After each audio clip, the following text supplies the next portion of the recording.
جميلة لمالكم على اليسار، صافج انتظار لمسة لصميد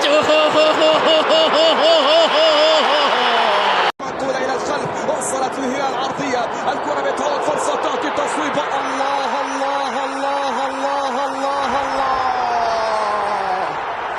على فرصة لأن يتنفس، كرة بينية خطيرة، فرصة لإنتر ميامي والتعادل. قد يأتي الفرصة الهدف الأول فيها تسلل، أي تعادل 2-0 للهلال.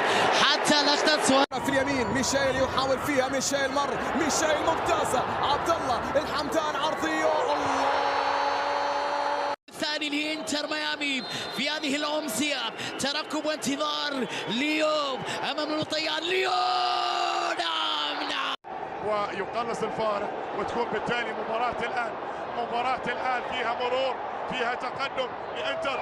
الله